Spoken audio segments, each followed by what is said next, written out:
na balita ngayong tanghali. Pilipinas nakakuha ng nasa 1.53 billion US dollars na halaga ng pangakong pamumuhunan sa Australia. Department of Foreign Affairs Secretary Enrique Manalo umapila sa China na itigil ang panghaharas sa Pilipinas. BRP Gabriela Silang nagsimula ng maglayag para sa 2 linggong pagpapatrolya sa Batanes at Benham Rise. Dagdag bawas sa presyo ng langis ipatutupad bukas. UNTV News and Rescue nagbahagi ng kaalaman sa Rizal Police upang mapaigting ang paghahatid ng impormasyon sa publiko. At batikang aktres na si Jacqueline Jose pumanaw na sa edad na 59. Magandang tanghali mga kasangbahay. Ngayon po ay araw ng Lunes, March 4, 2024.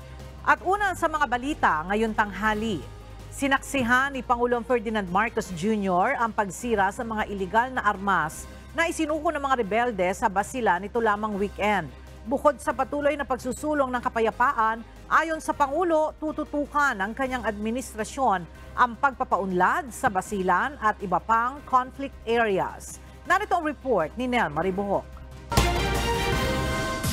Nangako si Pangulong Ferdinand Marcos Jr. sa mga taga-Basilan sa Bangsar Autonomous Region in Muslim Mindanao o BARM na gagawing sentro ng produksyon ng pagkain at pangingisda ang probinsya. Ito ang pahayag ng Pangulo sa Panabang Sikasanyangan o Peace Offering Ceremony sa Sumisip, Basilan.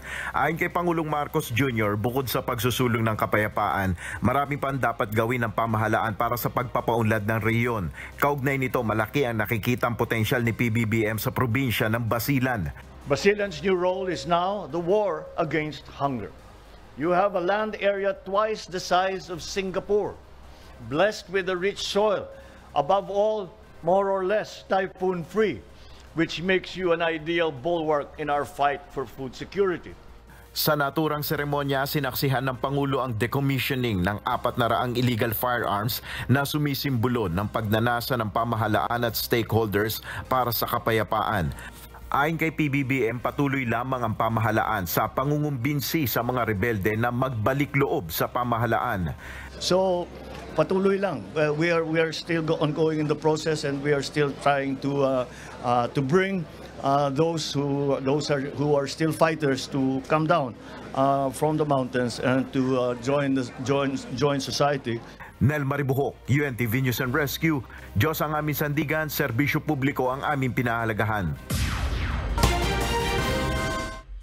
Sa unang araw ng working visit ni Pangulong Ferdinand Marcos Jr. sa Melbourne, Australia, dumalo ang presidente sa Philippine Business Forum kung saan ilang kasunduan ang pinasok ng Pilipinas sa mga malalaking negosyante sa Australia. Mula sa Melbourne, Australia, naroroon ang ating senior correspondent na si Nel Maribuhok live. Nel, magkano yung halaga ng pangakong pamumuhunan na nakuha ng Pilipinas mula sa Australia? Yes, aabot yan sa 1.5 billion US dollars o mahigit sa 70 billion pesos ang nakuhang pangakong pamumuhunan ng Pilipinas sa Australia. 12 kasunduan ang ipinaresenta kanina kay Pangulong Ferdinand Marcos Jr. sa Philippine Business Forum dito sa Melbourne. Ayon kay Department of Trade and Industry Secretary Alfredo Pascual, ang pamumuhunan ay manggagaling sa malalaking sektor at industriya. These agreements signify our unwavering commitment to excellence and fruitful partnerships spanning diverse sectors such as renewable energy, waste-to-energy technology, organic recycling technology, countryside housing initiatives, the establishment of data centers, manufacturing of health technology solutions, and digital health services. Inanyayahan naman ng Pangulo ang Australian businessman na tingnan ang maaaring maging oportunidad sa Pilipinas.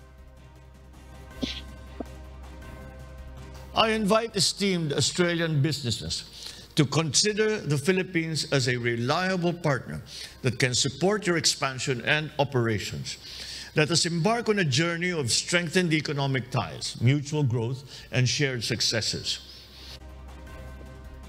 Ayon sa Pangulo, marami ng hakbang ang ginawang hakbang ang pamahalaan na upang mapaluwag ang pagnenegosyo. Bago ang business forum, nakipagpulong muna si Pangulong Marcos kay Cambodian Prime Minister Hun Manet. Sentro ng kanilang pag-uusap ang ukol sa rice, trade, flight connections, turismo at pagnenegosyo.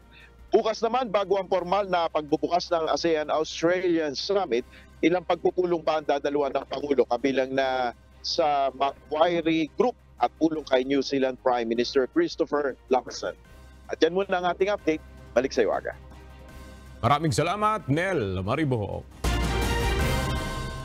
Inihayag ni Department of Foreign Affairs Secretary Enrique Manalo na nais ng Pilipinas na maresolba na ang maritime dispute sa China sa pamamagitan ng mapayapang pamamaraan. Sa kanyang talumpati sa sidelines ng ASEAN-Australian Summit sa Melbourne, Australia, iginiit ng opisyal na dapat nang itigil ng China ang pangahara sa Pilipinas sa ating teritoryo. Dagdag pa nito, batid niya ang galit ng China kaugnay sa ginagawang pagre-report ng Pilipinas sa mga harassment at pangbubuli na ginagawa ng China sa West Philippine Sea. Pero iginiit nito na kung ititigil na ng China ang pangaharas sa Pilipinas, ay wala namang maibabalita. Nitong mga nakaraan, lalo pang tumitindi ang tensyon sa pinag-aagawang teritoryo bunsod ng makailang ulit na pangaharang ng China sa resupply mission at pambobomba ng water cannon sa mga barko ng Pilipinas. Gayun din ang sapilitang pagtataboy sa mga Pilipinong manghingisda sa mga lugar na sakop ng West Philippine Sea. Nasa labas na ng exclusive economic zone ng Pilipinas ang dalawang Chinese vessel na nakita sa Philippine Rice na kilala rin sa tawag na Benham Rice. Ayon kay Commodore Roy Vincent Trinidad, tagapagsalita ng Philippine Navy for the West Philippine Sea, na nasa labas na ng teritoryo ng Pilipinas ang mga barko at dumadaan lang din umano ang mga ito. Nito lamang Biyernes, nag-post sa kanyang X account ang American Maritime Security Analysis na si Ray Powell. Ayon kay Powell, dalawang research vessel ng China ang umalis noong February 26 galing sa Guangzhou, China. Patungo ito sa Luzon Strait at namataan malapit sa Philippine Rice. Ang Philippine Rice ay isang underwater plateau na sinasabing mayaman sa langis at ang malaking bahagi nito ay nasa exclusive economic zone at continental shelf ng bansa. Idideploy na ngayong araw ng Philippine Coast Guard ang isa sa kanilang mga barko para sa 2 linggong misyon sa Batanes at sa Benham Rice. Layon din ito na mapaigting pa ang puwersa ng Coast Guard sa Northern Luzon kasunod ng ulat ng umunoy presensya doon ng Chinese research vessels. Ang detalye ay hatid ni Ryan Lacanlale live. Ryan, anong barko ang idineploy ng PCG para magpatrolya sa Benham Rice? Ella, idineploy ng PCG itong 83-meter vessel na BRP Gabriela Silang at kasama na nga sa pagpapatrolyahan ng barko na ito, itong silangan ng Hilagang Luzon kung saan matatagpuan nga ang Philippine o Benham Rice.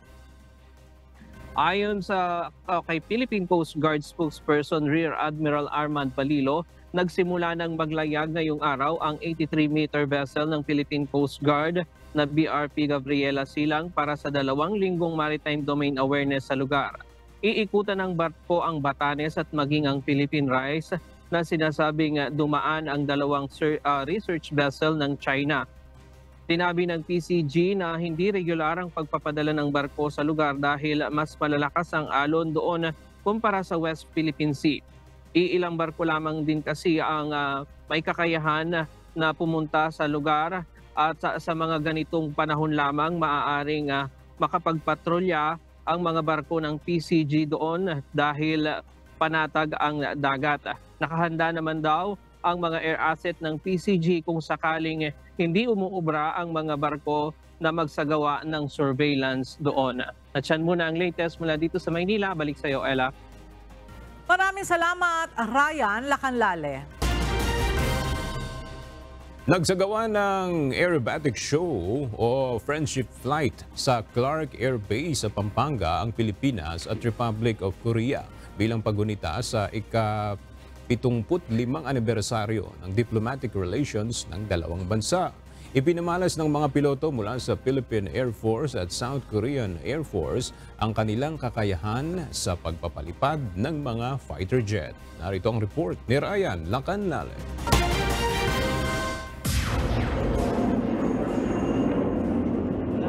Naging makulay ang kalangitan sa Clark Air Base sa Pampanga sa pagbubukas ng 3 araw na air show sa pagitan ng Philippine Air Force at Republic of Korea Air Force o ROCAP.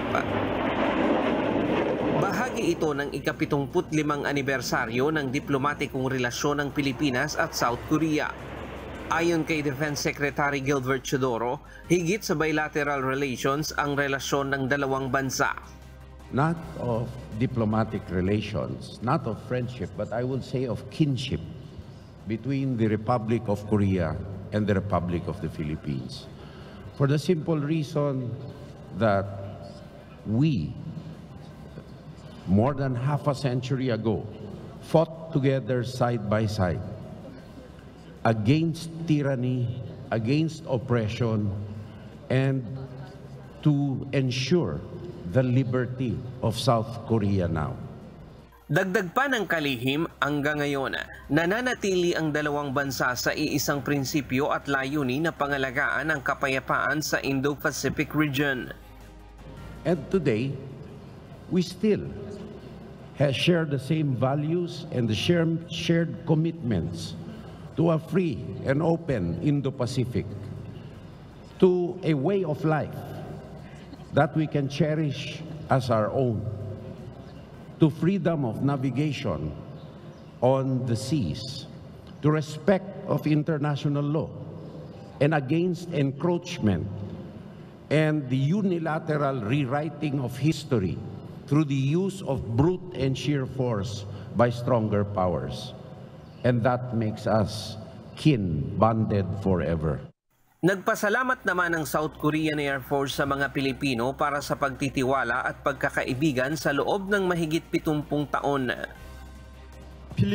I heard there is a common phrase in Philippines referring to friendship, which goes by ang matapat na kaibigan, tunay na maasang. In this aspect, the Philippines stand as a true friend to the ROC, offering unconditional support, even sacrificing lives for the cause when we faced our most challenging times. Kasama ang 4 na FA-50PH ng Philippine Air Force at T-50 bomber ng South Korean Air Force sa isinagawang friendship flight kahapon. Pinahanga ng Black Eagle Aerobatic Team ng South Korea ang mga manonood sa mga makukulay at kahanga-hangang aerial maneuvering ng mga ito.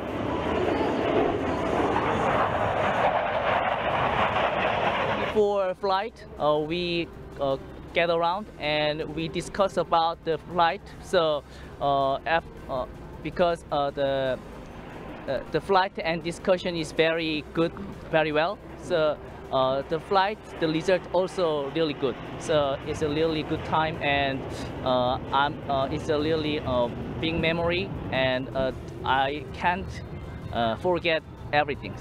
One of the best, if not the best, aerobatic teams in the world. So they shared some of their maneuvers, and which we tried to adapt, and we used it during the flight. But overall, they were really. We told them that they're really amazing at what they do and they're really awesome, and we tried to imitate some of that, but we could not compare to what they do. Ngayong araw ng Lunes hanggang bukas March 5, bubuksan sa publiko ang air show sa Clark Air Base sa Pampanga. Libre ang panunood. Kailangan lang na mag-register sa official Facebook page ng Philippine Air Force dahil limitado lamang ang slot para dito. Ryan Lacanlale, UNTV News and Rescue. Diyos ang aming sandigan, serbisyo publiko ang aming pinahahalagahan.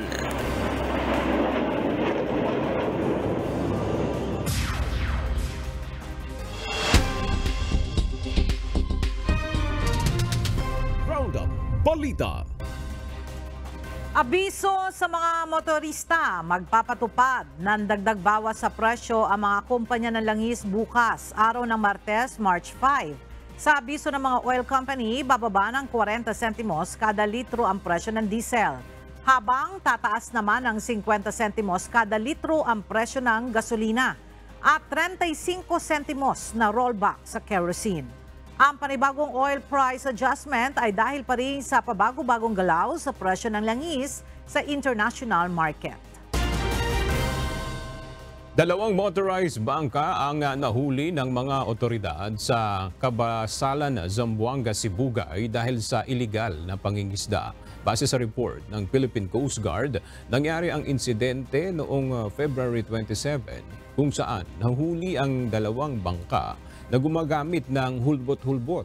Isa itong uri ng pangingisda kung saan gumagamit ng modified Danish sign na mahigpit na ipinagbabawal dahil sinisira nito ang iba pang likas na yamang dagat. Kadalasan umanong nag-ooperate sa municipal waters ang mga gumagamit nito na nakakaapekto sa mga maliliit na mangingisda. Sa ngayon ay nakikipag-ugnayan na ang PCG sa iba pang mga ahensya upang mapaigting pa ang anti-illegal fishing operations sa lugar. Naharap sa deportation cases ang 13 Vietnamese nationals na illegal na nagnenegosyo sa Pilipinas. Naaresto ang mga ito ng Bureau of Immigration na nagpapatakbo ng ilang illegal na health spa at clinic sa Makati City. Ayon sa immigration, bigo ang mga ito na magpakita ng karampatang dokumento o visa. Ayon kay BI Commissioner Norman Tansinco, nakatanggap sila ng intelligence report hinggil sa presensya ng mga dayuhan at ng kanilang mga aktibidad. Kaya agad nitong ipinag-utos ang pag-aresto sa mga ito. Habang naghihintay ng kanilang deportation, ikinulong ang mga banyaga sa BI facility sa Bikutan, Taguig City. Hinikayat naman ng immigration ang mga local government unit, barangay at mga komunidad na kaagad i-report ang mga illegal na dayuhan sa kanilang mga lugar. Inihayag ni Foreign Affairs Undersecretary Eduardo De Vega sa isang panayam na ilalabas na sa March 23 ang final charges laban sa dalawang Pinoy na inaresto sa Japan. Ayon kay Yusek De Vega, ang dalawang Pinoy suspect ay pinangalanan ng media outlet sa Japan na sina Brian Jefferson Lising de la Cruz at Hazel Ann Bagisa Morales. Inaresto ito nitong Biyernes, March 1. Sabi pa ni De Vega, maximum of 23 days ang basihan sa proseso ng Japan bago magsampa ng kaso ang piskal sa korte. Aniya, may lumabas na mga bagong ebidensya at dito magkakaalaman kung murder talaga ang isa sa pangkaso sa dalawang Filipino sa Japan. Ayon pa sa DFA, natagpuan ang DNA ng isa sa mga suspect sa ginamit na weapon sa pagpatay. May natuklasan din ang mga investigador na ebidensya na nagdala ng kutsilyo ang isa sa mga suspect bago ang insidente. Umaasa si Yusek De Vega na magkakaroon ng full due process sa Japan. Tiniyak din ng opisyal na nakasuporta ang Philippine Embassy para sa pagbibigay ng assistance sa dalawang Filipino. Pumanaw na sa edad na 59 ang veteranang aktres na si Jacqueline Jose. Ang malungkot na balita ay kinumpirma ng talent management na PPL Entertainment Incorporated. Hindi pa binanggit ang dahilan ng pagkamatay ng veteranang aktres. Sa ngayon ay humihiling ng panalangin at respeto ang pamilya nito na labis na nagdadalamhati sa biglaang pagpanaw ng aktres. Itinuturing na isa sa pinakamahuhusay na aktres sa industriya si Jacqueline Jose o Mary Jane Santa Ana Gak sa tunay na buhay. Siya ang kauna-unahang Filipina actress na nagwagi ng Best Actress Award sa Cannes Film Festival noong 2016. Isang colorum vehicle ang nahuli ng IAC dahil sa umano'y modus na palit plaka. Ang naturang sasakyan ay dati nang binaklas ang plaka dahil sa pagiging colorum pero nagpatuloy pa rin sa illegal na operasyon. Narito ang report ni JP Nunez. Di ba may lisensya sa yung authorization? Mamaya ka na mag-cellphone. Mamaya ka na mag-cellphone. Sa video nakuha ng Special Action and Intelligence Committee for Transportation o SAIC noong Sabado, isang nakaparadang itim na van ang nahuli sa Alabang, Muntinlupa. Ang naturang sasakyan ay nag-ooperate umano bilang kolorum. Sa operasyon ng SAIC, hinanapan ang driver ng plaka ng sasakyan pero hindi ito nakasagot ng diretsyo at itatawag pa umano sa may-ari. Sigurado ka? Nasaan plaka niyan? Ha? Nasaan ang plaka niyan? Plaka ka daw. Sagot! Nasaan ang plaka niyan? Nasaan ang plaka niyan? Sagot! Sagot! Nasaan ang plaka? Nasaan ang plaka? Nawala na yan. Sagot! Totoo! Pare. Huwag mo kami lokohin ha. Ayon sa SAIC, na-isyuhan na ng technical impound ang naturang van noon pang January 8 ngayong taon. Pero patuloy pa rin itong bumiyahe at nagsasakay ng pasahero malapit sa terminal ng Barney Auto Line sa Muntinlupa. Dati nang binaklas ang plaka ng sasakyan pero nagpagawa ito ng peking plaka para makapagpatuloy sa illegal na pamamasada. Haharap ang driver sa patong-patong na violation kasama na dito ang no authorization to use improvised plates, failure to carry driver's license at obstruction. Ang sasakyan naman ay agad na dinala sa impounding area ng Land Transportation Office o LTO. Sa datos ng SAIC, sa buwan lamang ng Pebrero ngayong taon, aabot na sa 62 kolorum vehicles ang napatawan ng multa at na-impound dahil sa mas pinaigting na mga operasyon. Nauna nang nanawagan ang SAIC sa mga operator na tiyaking mayroon silang mga sapat na dokumento kung gagamitin ang sasakyan sa pamamasada upang hindi ito mahuli at ma-impound ang ipinapasada. JP Nunez, UNTV, News and Rescue. Diyos ang aming sandigan, serbisyo publiko ang aming pinahahalagahan. Inilunsad ngayong araw ng Philippine National Police o PNP ang Project Aling Police Everywhere. Kalinsapay ito ng pagdiriwang ng Women's Month ngayong Marso. Mula sa Camp Crame, ang detalye hatid ni Leia Ilagan live. Leia, paano ang magiging implementasyon nitong Project Aling Police Everywhere ng PNP? Magandang tanghali sa iyo, Ella. Ito ay sa pamamagitan ng pagpapatupad din ng Philippine National Police ng gender equality at pagsusulong ng programang Aling Police Everywhere. Ibig sabihin, bukod sa Women's and Children's Protection Desk, sinabi ni PNP Chief Police General Benjamin Acorda Jr. na magdideploy din ng PNP ng mga babaeng pulis sa bawat unit ng pambansang pulisya. Kabilang sa mga istasyon ng pulisya kung saan ang mga babaeng pulis ang magsisilbing desk officer na siyang tatanggap ng mga sumbong at reklamo. Naniniwala din kasi ang pamunuan ng PNP na mas matyagang makinig ang mga babae sa mga reklamo at mga sumbong kumpara sa mga lalaki. Kaninang umaga, Ella, kasabay ng flag raising ceremony, pinangunahan nga ni General Acorda ang pagdiriwang din ng National Women's Month. Binigyan niya ng parangal ang 10 natatanging babaeng pulis na nagpakita ng katangi-tanging dedikasyon sa trabaho. Nagpasalamat din si Chief PNP sa iba't ibang grupo na nagsusulong ng kapakanan at karapatan ng mga kababaihan. Ella? Alright, maraming salamat, Leia Ilagan. Inihikayat ng Metropolitan Manila Development Authority o MMDA ang mga lokal na pamahalaan sa National Capital Region na magsagawa ng water crisis mitigation dahil sa epekto ng El Nino phenomenon. Gayunman, sinabi ng MMDA na sa ngayon ay may sapat pa namang supply ng tubig ang Metro Manila. Mula sa Pasay City, may report si JP Nunez live.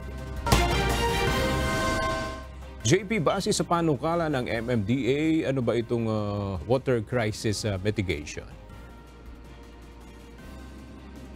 Aga, isa nga doon sa panukala ng Metropolitan Manila Development Authority o MMDA na magsagawa ng rainwater harvesting o magtayo ng catchment areas ang mga local government unit o mga local government sa Metro Manila.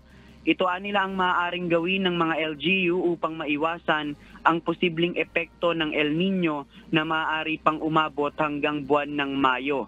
Mayroong o mayroon ng basic design ng water catchment ang MMDA at i-distribute umano ito sa mga LGU upang gayahin. Ayon sa MMDA, mayroon ng 2 existing na mga water catchment sa NCR na nakalagay sa Pocket Park ng Tripa de Gallina at naka-install ang tangke nito malapit sa palikuran kaya nagagamit sa pag-flush ng CR. Bukod dito, hinihikayat din nila ang mga LGU na magsagawa ng iba pang water mitigation measure kagaya ng paglimita sa paggamit ng tubig sa mga golf course at car wash. Samantala, tiniyak naman ng MMDA na hindi kakapusin ng supply ng tubig sa NCR sa kabuuan ng buwan. Ito nila ay batay sa pahayag ng Metropolitan Water Works and Sewerage System o MWSS na walang pagrarasyon na mangyayari o water interruption dahil may sapat pang supply ng tubig ang nakaalat sa mga water concessionaire. Hinikayat naman ng MMDA ang publiko na tipirin ang tubig upang magkaroon pa rin ng stable na supply pagdating ng panahon ng summer. Yan muna ang ating latest live. Balik sa iyo, Aga.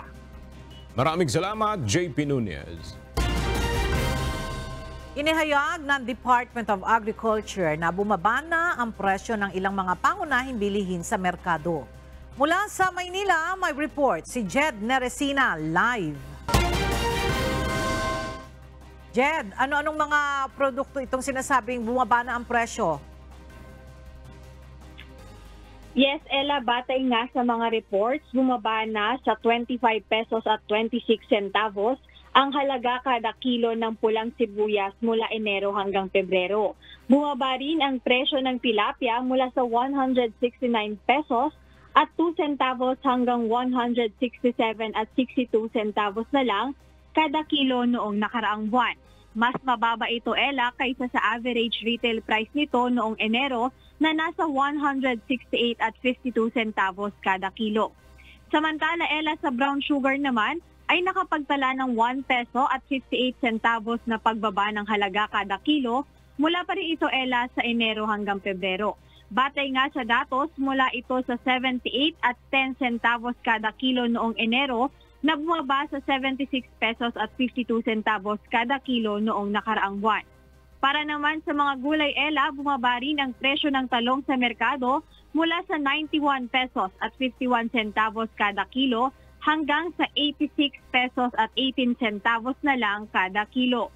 Kaugnay nito, binigyang diin ni Assistant Secretary at Spokesperson ng Department of Agriculture na si Arnel De Besa na patuloy nilang binabantayan ang paggalaw ng presyo ng mga agri-commodities sa mga pamilihan at upang mapanatiling stabilize ang presyo ng mga produktong agrikultural, sinabi ni De Mesa na patuloy na tumutulong ang ahensya sa mga magsasaka at tinitiyak din nila sa publiko na makikipagtulungan sila sa Local Price Coordinating Council para sa mga report ng overpricing. Ayan muna ang update. Balik sa iyo, Ella. Maraming salamat, Jed Neresina.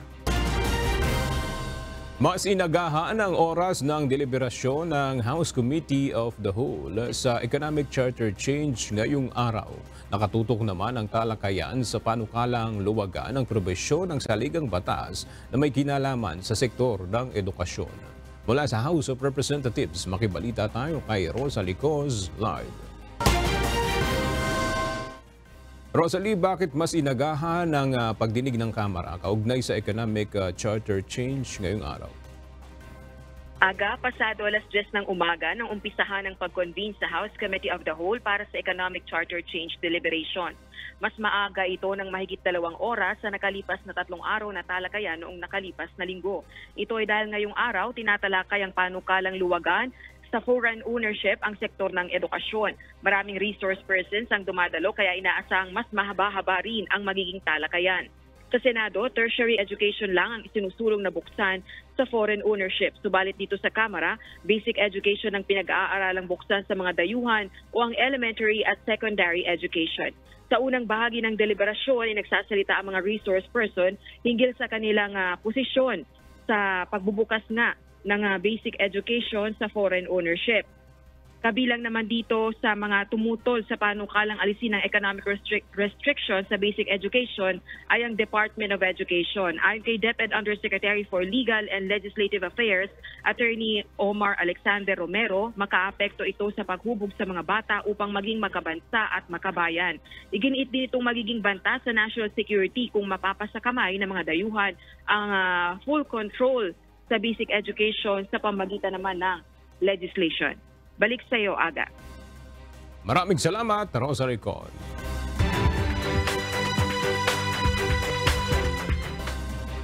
Sa layuning ma-monitor ang kalagayan ng mga mangingisda sa oras na sila ay pumalaot, ipinatutupad ngayon ng Bureau of Fisheries and Aquatic Resources Region 3 ang paglalagay ng Vessel Monitoring System at Electronic Reporting System sa mga bangka ng mga mangingisda sa Central Luzon. Mula sa Malolos, Bulacan, ang detalye hatid ni Nestor Torres, live. Nestor, ano ba itong monitoring device at libre ba yung ibibigay sa mga mangingisda? Ella, magandang tanghali. Ito ay libreng ipinagkakaloob ng BIPAR Region 3 sa ating mga kababayan na mga mangingisda. At ito nga ay i-install sa mismong bangka at para ma-monitor din yung real-time kung ano ang mga ginagawa ng mga mangingisda at kung sila man ay pumapalaot sa dagat. Sa layuning mapatatag pa ang sustainable management ng Bureau of Fisheries and Aquatic Resources o BIPAR sa gitnang Luzon ng BIPAR, nagsasagawa sila ngayon ng pag-install ng Vessel Monitoring System o BMS at Electric Report System o ERS sa mga coastal areas. Sa 7 probinsya, ang Bataan pa lang sa ngayon ang kanilang inuna. 4 sa mga mangingisda ang na-install na yung kanilang mga bangka gamit itong BMS at ERS. Ayon kay Wilfredo Cruz, ang Regional Director ng BIPAR Region 3, ang BMS at ERS ay mga device na nagpapadala ng data mula sa mangingisda na galing sa BIPAR ng real time. Ang BMS ay ginagamit upang subaybayan at pamahalaan ang mga sasakyan ng pangingisda at ang ERS naman ay ginagamit upang magtala, mag-ulat, magproseso, mag-imbak at magpadala ng data ng pangingisda ng isang mangingisda, kabilang na nga itong catch, landing at transshipment. Samantala, ayon sa BIPAR, isang paraan din ito ng marine ecosystem para sa malawak pang teknolohiya. Layon din ng nasabing monitoring system device na unahin pa rin ang makabagong solusyon para sa pamamahala ng pangingisda gamit ang teknolohiya na nagbibigay ng kapangyarihan sa mga otoridad na subaybayan ang mga aktibidad na ginagawa sa pangingisda. Sa ngayon, ang barangay Sisiman sa Maribeles, Bataan pa lang ang nauna, pero plano ng BIPAR Region 3 na isunod din ang iba pang coastal barangay sa Central Luzon. At yan mo ating latest live, balik sa iyo. Ella? Maraming salamat, Nestor Torres. Nagbabala ang lokal na pamahalaan ng Davao City sa mga bisita at residente hinggil sa mahigpit na pagbabawal ng paninigarilyo, maging ang pagdadala ng backpack at pagsusuot ng jacket at sunglasses sa selebrasyon ng Araw ng Davao. Mula sa Davao City, makibalita tayo kay Lalaine Moreno live. Lalaine, bakit ito ipinagbabawal ng LGU at ano ang parusa na maaaring ipataw sa mga lalabag dito? Ay lalayo nitong mga do's and don'ts na ipinatupad ng Davao City Government at ng Davao City Police Office ay upang mapanatili ang kaayusan at seguridad dito sa pagdiriwang ng Araw ng Davao at isa nga sa mga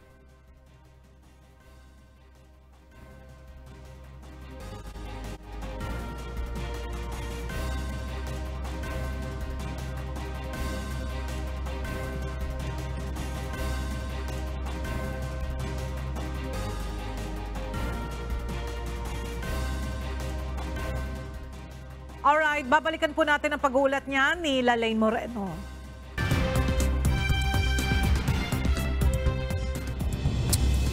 Lumusog ang armed gang sa main prison ng Haiti sa Port-au-Prince at pinakawalan ang nasa 4,000 inmates. Miyembro ng gang ang ilan sa mga nakadetine sa bilangguan at may mga kasong kinakaharap kaugnay ng pagpatay sa presidente ng bansa na si Jovenel Moïse noong 2021. Sa nakalipas na taon, mas tumindi pa ang karahasan sa Haiti na pinakamahirap na bansa sa Americas.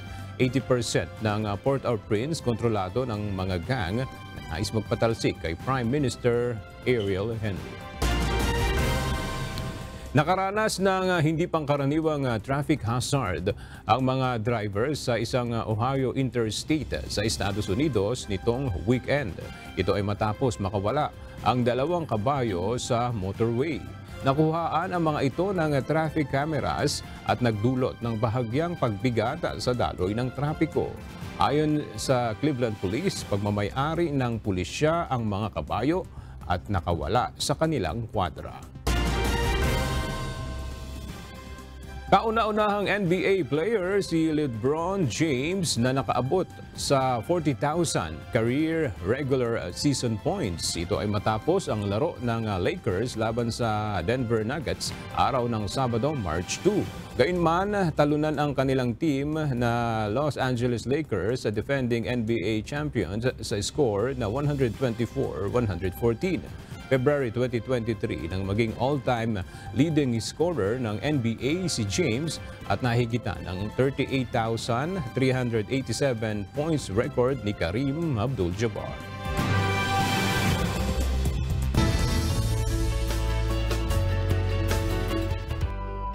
Nagbahagi ng kaalaman sa pag-uulat ang UNTV News and Rescue sa Rizal Police Provincial Office. Layo nitong mapaigting pa ang paghahatid ng impormasyon sa publiko ng mga tauhan ng pulisya sa lalawigan ng Rizal.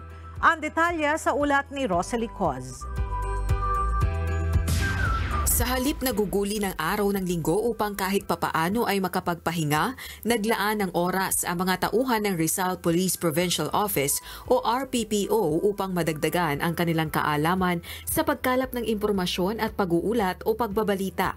Nasa 40 tauhan ng Police Community Relations sa lalawigan ang dumalo sa isinagawang news script writing and reporting seminar ng UNTV News and Rescue.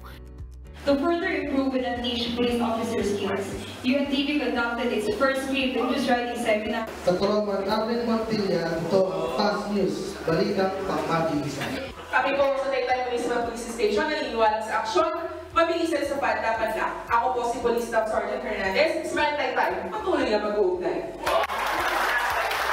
Ayon sa pamunuan ng RPPO na si Police Colonel Felipe Maragun, napapanahon ang inisyatibo. This is the first initiative in partnership with the UNTV Rescue, News and Rescue Team.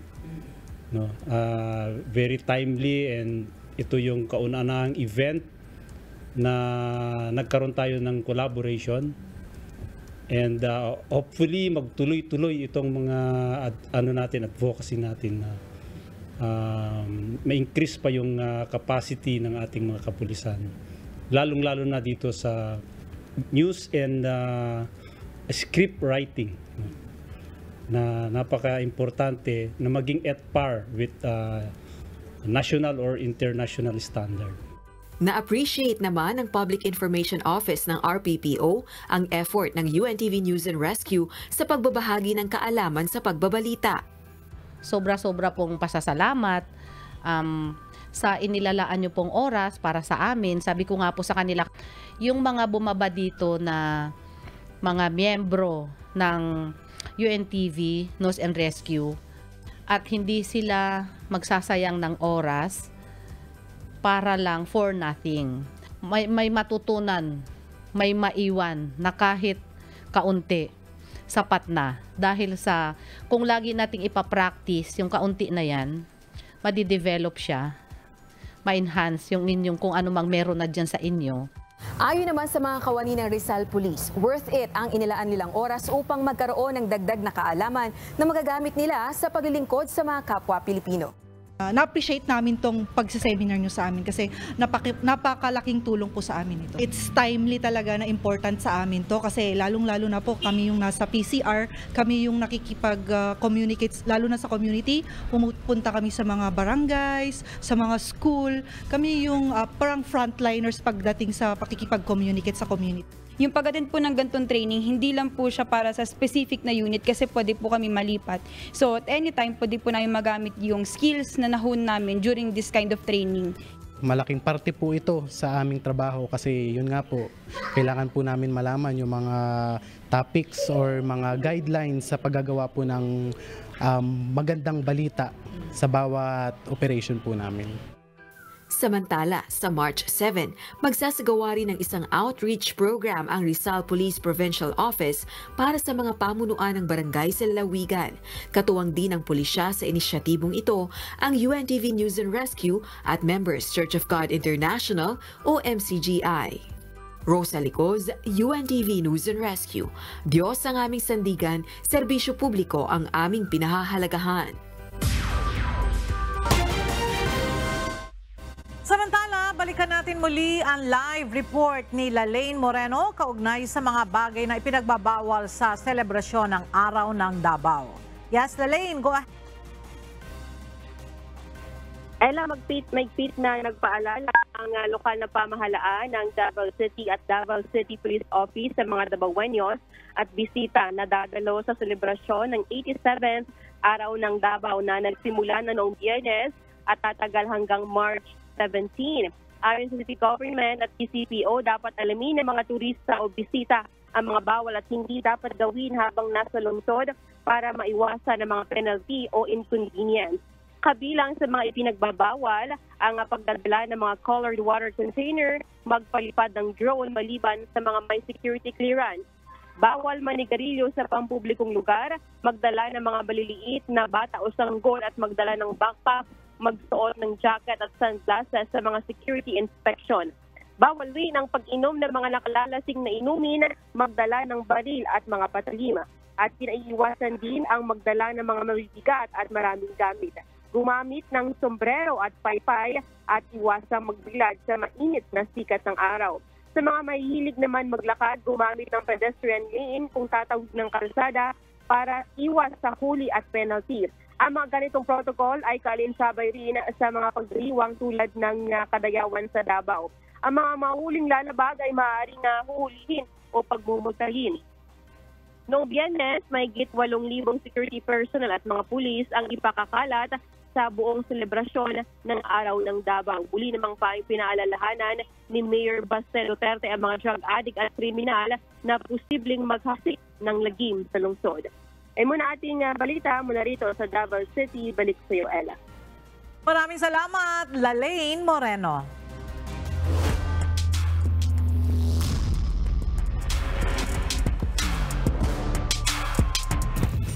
Kumpleto na ang 4 na kupunan na magtutuo sa semifinals ng UNTV Cup Season 10. Ito ay matapos masungkit ng Ombudsman Graph Busters ang huling ticket sa kanilang knockout game ng DENR Warriors. Para sa detalye, narito ang report ni Bernard Dadis. Kicking out. Finally, knocking it in. Making the balance stripped by Vergara. Gets up, diving behind. Now, the front runner.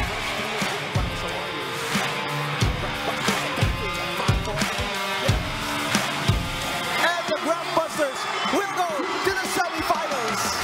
Sa kauna-unahang pagkakataon ng pagsali sa Liga ng Public Servants, pumasok sa semifinals ang Ombudsman Graph Busters. Pero hindi ito naging madali sa buong stretch ng game dahil dikdikang umaatikabo ang knockout game ng DENR Warriors at Ombudsman Graph Busters.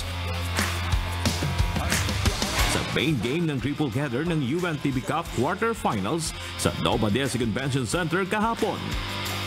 First quarter, abante ng 3 puntos ang Graph Busters with Israel de la Cruz leading the offense para sa Ombudsman with 8 points, 21-18. Pagpasok ng second frame, si Bernson Franco at Yurick Florino naman ang nanguna sa opensa ng Ombudsman na may tig 6 points para panatilihin ang abante ng Graftbusters, 35-33. Tuloy pa rin ang neck-and-neck battle. Si Brian Bangal shooting 2 out of 4 sa 3-point area. Ang top scorer sa DNR with 8 points sa third kanto. Pero hindi pa rin ito sapat para agawin ang abante sa Ombudsman dahil sumagot ng 7 points si Paul Ladja. 55-50, labang pa rin ang Graftbusters. Hindi nagawang bumaba ng intensity ng ballgame. Rumatrat ng 9-0 run ang DNR sa first 2 minutes ng last quarter at naagaw na ang abante, 59-55. Under 5-minute mark, deadlock at 63 points. Courtesy sa 3 points ni Aldous Paz, naka-bounce back na ang Ombudsman. Last 47.5 seconds, pinakaba ng DNR ang Ombudsman nang pumasok ang running shot ni Brian Bangal. Lamang naman ng 1 point ang DNR, 66-67. Napatawag ng timeout si Coach Danny Florano ng Ombudsman. Bernson Franco puts it off the glass. Ombudsman on top by 1. Hindi naman nabigo si Coach Florano dahil sa well-executed play ng Graftbusters. 13.5 seconds na lang ang nalalabi. Si Coach Norlito Enera naman ang napatimeout. Pero nabasa ni Paul Ladja ang ikinasang play ng DNR. Kaya naman... Strip! Oh! What a big defensive play by Paul Ladja. And Ombudsman rejoicing at the buzzer. A defensive play by Paul Ladja to strip Rivera. Gives them the win. Todo hiyawan ng Ombudsman Graftbusters sa makasaysayang semi-finals appearance sa UNTV Cup sa final score na 68-67. Dahil dyan, best player of the game si Paul Ladja na kumulekta ng 10 points, 9 rebounds, 5 assists at 6 na steals. At si Bernson Franco na kumabada ng 17 points, 3 boards at 1 steal. Makakasagupa ng Ombudsman ang SSS Kabalikat sa second game ng semifinals na magsisimula sa Miyerkules, March 6, alas 4:30 ng hapon. Una-una, syempre, thankful kami kay Lord. Alam mo yung divine providence, laging andyan dyan, you know. Siyempre, credit ito sa mga players, sa coaching staff, at sa mga supporters namin. Ano. Hindi bumitaw, simula nung nagda-down na kami hanggang ngayon. Andyan dyan sila, naniwala sila, at kami, nung naniwala sila, mas naniwala kami. Well, unang-una, ang pinag-usapan namin is as long as gawin namin yung best namin, hindi na kami magtira kung ano yung talent, skills na meron kami sa team, gagawin namin for this game. Alam naman namin kung gaano ka-importante yung game na ito, kaya yun ang pag-uusap namin. And we know for a fact that ang Ombudsman naman din ay malakas na team, nag-improve na sila from last season. So we expect a very competitive game.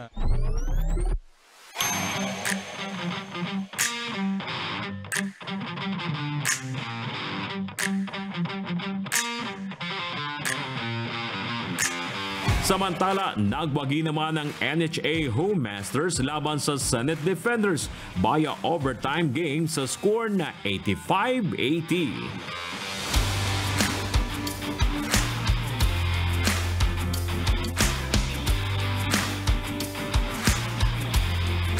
Samantalang tinapos naman ng GSIS Furies ang kanilang kampanya ngayong season with a win versus defending champion AFP Cavaliers sa score na 119-90. Magtutuos ang AFP Cavaliers at Department of Agriculture Food Masters sa semi-finals sa first game sa Miyerkules, alas 3 ng hapon na gaganapin sa Nova Desi Convention Center. Bernard Daddy's UNTV News and Rescue. Diyos ang aming sandigan, serbisyo publiko ang aming pinahalagahan. Defensive play by Paul the buzzer. A defensive play by Paul.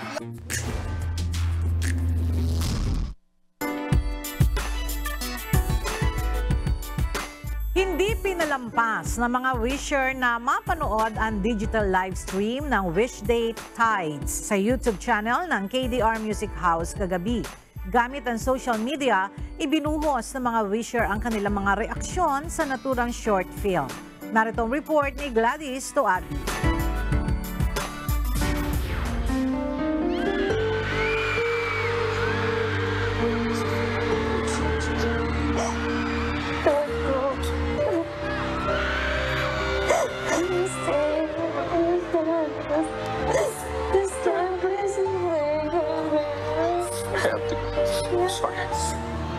Minahal kita dahil akala ko ako lang.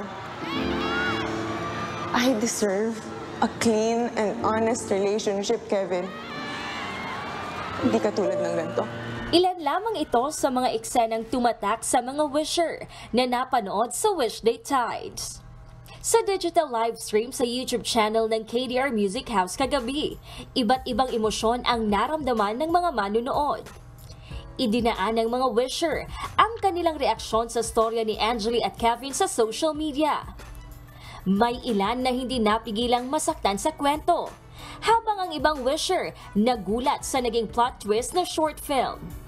At dahil sa bawat Wish Day concert series, palaging may aral na iniiwan ang natutunan ni Mark at Ederlyn kung gaano kahalaga ang komunikasyon sa isang relasyon at palaging nananaig ang pag-ibig. Bukod sa mga makabagbag damdaming eksena, lalo pang nahook ang mga wisher dahil sa featured performances ng mga OPM artists. Marami ang natuwa nang makita ang live performance ng OPM icon na si Joey Albert matapos ang mahabang panahon. And while the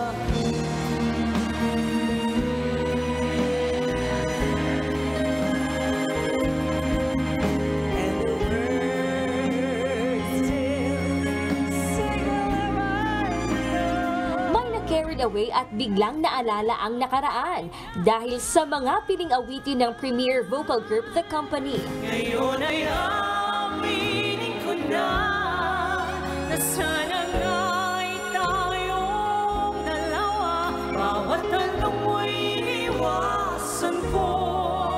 Akala ang pag-ibig mo'y... Namangha naman ang mga wisher nang kantahin ni Esay ang sikat na Mamma Mia.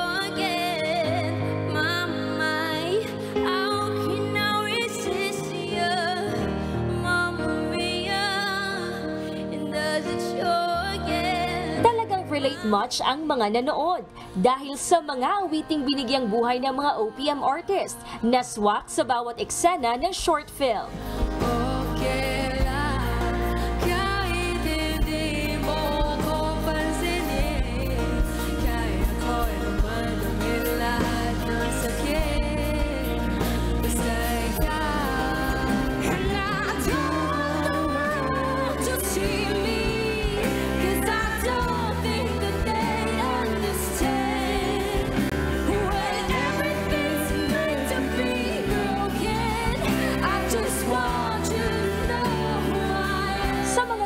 Ng digital streaming at nais matunghayan ang kwento ng Wish Day Tides, pumunta lamang sa official YouTube channel ng KDR Music House.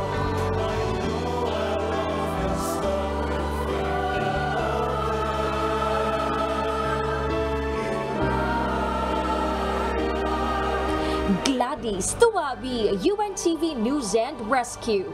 Diyos ang aming sandigan, serbisyo publiko ang aming pinahahalagahan.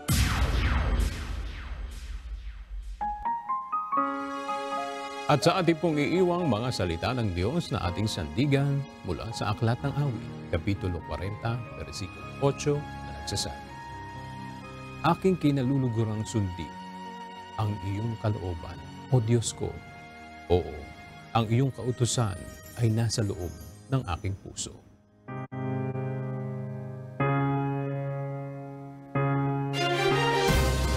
At yan ang mga balitang aming tinutukan at inaksyonan. Dahil sa aming pagbabalita, una, ang pagkalinga sa kapwa. UNTV News, may balita saan bang panig na ang daigdig. At dito sa UNTV, Diyos ang aming sandigan, serbisyo publiko ang aming pinahahalagahan. Magandang tanghali.